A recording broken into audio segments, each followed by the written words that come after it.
Hey. Peter, good to see you. Hey, how about that? Google Cloud. To the inventor of the internet. My quick question is, I'm doing a story on China-U.S. trade relations. It looks like Google's right in the middle of it. Well, yes and no. We are clearly in an odd situation because we were in China with our search engine. Yeah. And then in 2010, you'll recall that there was an incident that caused us to decide to withdraw from China. Yeah. They attacked our system, they dug in and got access to some of our source codes. We were not too happy about that.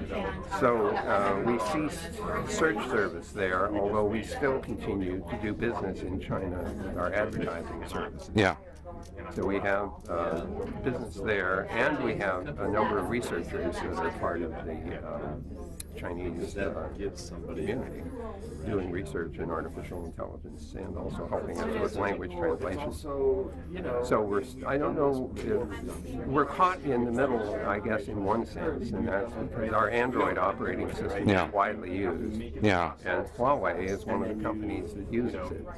And now there's an issue about whether they can continue to use Android, since that would be an export of a particular technology. I'm not sure. There are new rules that were just issued. Yeah, because you were the first to say, oh, well, we'll stop providing the technology. The Chinese have a nationalist bent of, they feel, what I heard from China, that they're sort of behind the curve technology, so when they're dependent on the U.S. tech companies or U.S. technology companies, they feel, that they're not.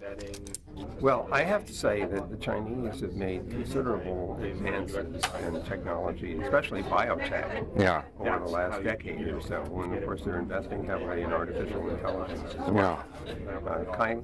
Kai-Fu Lee, who used to work for us at Google, just written a book, I guess a year ago or so, on artificial intelligence. So I would not discount the ability of the Chinese to execute on high-power research.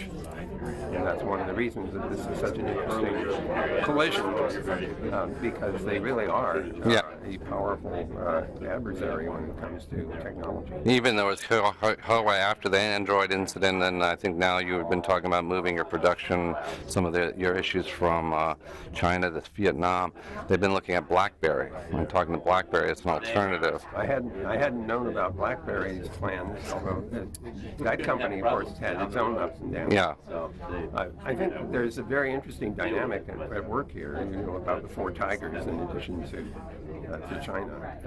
And the four tigers? United States? No. The tigers are in Southeast Asia. Oh, yeah. Okay. Taiwan, for example, and Vietnam, and so on. They are competing with China. Yeah. And because the Chinese GDP has risen, to their credit, they also are pricing themselves out of competition from other parts of the world where the GDP per capita is lower. And so, in a very funny way, they will now struggle with success because their labor costs are going up. Okay. And the last question, Andrei Kudalewski has put out this idea of a Geneva Convention for cybersecurity on a global basis, including blockchain.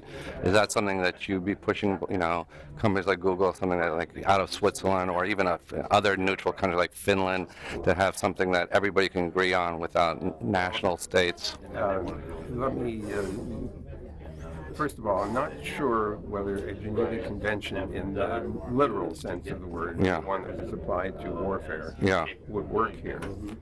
But I will say that I participated in a report, high-level panel on digital cooperation that was convened by the Secretary General of the United Nations. We turned in our report to him in June. And the subsequent response from that is a series of consultations around the world on how we can cooperate on digital matters. Among which one has to include concerns over cyber attacks or misinformation, disinformation, fraud and abuse that takes place in the online cyber world. So there's work going on in a number of different fronts to try to figure out how to make this online environment safer for everybody. And perhaps a convention is one way to do that. But we'll also need some real enforcement. We need to have enough cooperation across international boundaries so that parties who are harming others across those boundaries can be apprehended. That's going to require a fair amount of work. And how do you see the solution between this China-U.S. dispute, which is now involving Google, Apple? I think this one is, it's a very interesting kind of dynamic.